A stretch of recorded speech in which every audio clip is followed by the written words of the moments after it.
Friends, अब हम देखते हैं सिंधु घाटी सभ्यता की खोज की कहानी। सामान्यतः हमको लूसेंट या अन्य किताबों में बताया जाता है कि हड़प्पा की खोज वर्ष 1920 में श्री दयाराम साहनी ने की है और वर्ष 1921 में मोहनजोदड़ो की खोज राखाल दास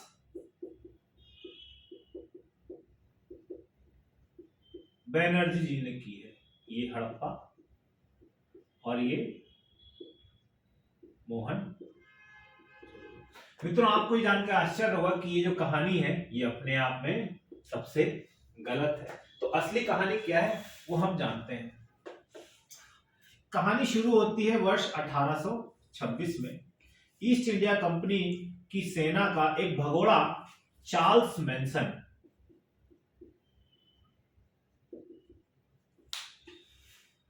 एडवेंचर करने के लिए रावी नदी के पास जाता है। वहां पे उसको हड़प्पा एक गांव मिलता है। वहां पे उसे कुछ खंडहर से मिलते हैं। उस खंडहर के अंदर बाहर जाता है और अपनी डायरी नोट करता है और वहां से उसको कुछ अवशेष प्राप्त होते हैं। इसके पश्चात मित्रों चार्ल्स मैनसन चला जाता है और चार्ल्स मैनसन ये अनुमान लगाता है कि ये हो सकता है यह वही क्षेत्र है जहां पर सिकंदर बनाम पोरस का युद्ध हुआ था, जिसे हम इतिहास में वितस्त के युद्ध के नाम से जानते हैं। तो ये चार्ल्स मैनसन की अनुमान था। इसके पश्चात हम ये देखते हैं कि अंग्रेजों ईस्ट इंडिया कंपनी ने सिंध का विलय कर लिया था और वहां का रेसिडेंट था अलेक्जेंडर बर्न।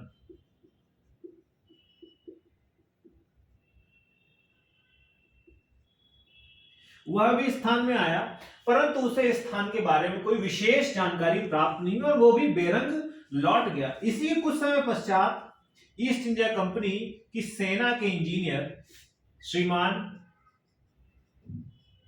अलेक्जेंडर कनिंघम आए और उनकी आर्कियोलॉजी में रुचि थी और उन्होंने स्थान का विश्लेषण किया और विश्लेषण करने के बाद उन्हें भी कोई विशेष जानकारी प्राप्त नहीं हुई।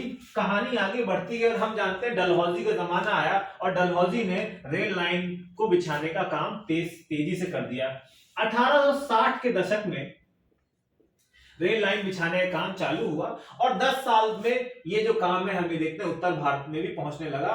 और वर्ष 1870 की बात है, एक रोज अंग्रेजी अखबार में खबर छपती है कि सिंध के एक प्रांत में मुफ्त की ईंटों का एक अड्डा प्राप्त हो गया है और यही खबर श्रीमान अलेक्जेंडर कनिंघम, जो कि उस समय भारत के पुरातत्व सर्वेक्षण विभाग यानी आर्कियोलॉजिकल सर्वे ऑफ इंडिया के महानिदेशक बन चुके थे, वे उस स्थान पे गए। उन्होंने गवर्नर जनरल 1870 में गवर्नर जनरल कौन थे? लॉर्ड मायो को पत्र लिखा और लॉर्ड मायो से कहा कि यह जो स्थान है जहां से ईंट के रेलवे के ठेकेदार यहां से मुफ्त की ईंटों का ऐसे स्रोत बना रहे हैं तो उसे रुकवाया जाए और मुझे ऐसा लगता है कि इसका विस्तृत विश्लेषण किया जाना आवश्यक है। काम रुका और 1870 में उन्होंने अलेक्जेंडर कनिंघम ने उस स्थान पे एक छोटी खुदाई की और वहां से उन्हें कुछ मृदभांड मिले,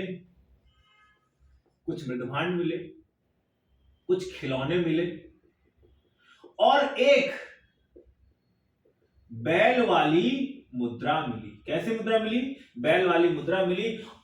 इनका विश्लेषण करने के पश्चात अलेक्जेंडर कनिंघम भी क्लूलेस थे और चूंकि वो जो बैल वाली मुद्रा मिली थी तो उसमें बैल जो था उस बैल की डील नहीं थी या कुबड़ नहीं था। तो अलेक्जेंडर कनिंघम ने अनुमान यह लगाया कि भारत में तो बॉस इंडिकस नाम के गौवंश पाया जाता है जिनकी क्या होती है? डील होती है। परंतु यह जो है किसकी है? बॉस टॉरस की है। तो अलेक्जेंडर कनिंघम ने छोड़ा उसको ये लगा कि हो सकता है कोई विदेशी या उस जमाने यूरोप का कुछ यहां पे संबंध हो और वो भी बेरंग लौट गया। 1870 के बाद अलेक्जेंडर कनिंघम ने और अपना जो है स्थान भारत में पुरातत्व को जो है पुरातत्वीय इतिहास को बढ़ाने में उन्होंने अपना योगदान दिया। और उसके पश्चात अलेक्जेंडर कनिंघम के बाद वर्ष 1902 में सर जॉन मार्शल आते हैं। जॉन मार्शल जी के पास ये एक बहुत विशेषता थी कि उन्होंने अपना पूरा जीवन इजिप्ट यानी कि मिस्र की सभ्यता के अध्ययन में बिताया था। उन्होंने मिस्र में जब वे अध्ययन कर रहे थे, उन्हें एक मृद भांड का टुकड़ा मिला जिसमें हड़प्पाई लिपि में कुछ लिखा हुआ था और उन्होंने उसको अपने से सजोया। जब वे भारत में आए और उन्होंने अलेक्जेंडर कनिंघम या उससे पूर्व के जो इतिहासकारों का विश्लेषण पढ़ा और उन्होंने उन वस्तुओं को जो अलेक्जेंडर कनिंघम के पास जो बैल वाली मुद्रा मिली थी और उसकी लिपि का प्रारंभिक मिलान किया, तो उन्हें पता चला कि ये दोनों तो समान लगती हैं। अब चूंकि ये समान लगती, प्रथम दृष्टया समान लगती है, परंतु वास्तविकता जानने के लिए उन्होंने अपने दो सबसे कुशल सिपाही दयाराम साहनी और राखालदास बनर्जी को यह जिम्मा दिया। उन्होंने आदेश दिया दयाराम साहनी को कि वे 1920 में हड़प्पा में जाकर विश्लेष वैज्ञानिक तरीके से खुदाई करके इसका पता लगाएं और राखालदास बनर्जी को 1921 में भेजा। वर्ष 1924 तक आते आते यह पूरी तरह सिद्ध हो चुका था कि भारत का इतिहास जो है सिकंदर से आने से 2500 वर्ष पूर्व भी इजिप्ट की मिस्र की सभ्यता, मेसोपोटामिया और चीन की हान सभ्यता के समकालीन कोई सभ्यता है। और 1924 में पता चला कि कोई एक नई सभ्यता भारत में खोजी जा चुकी है।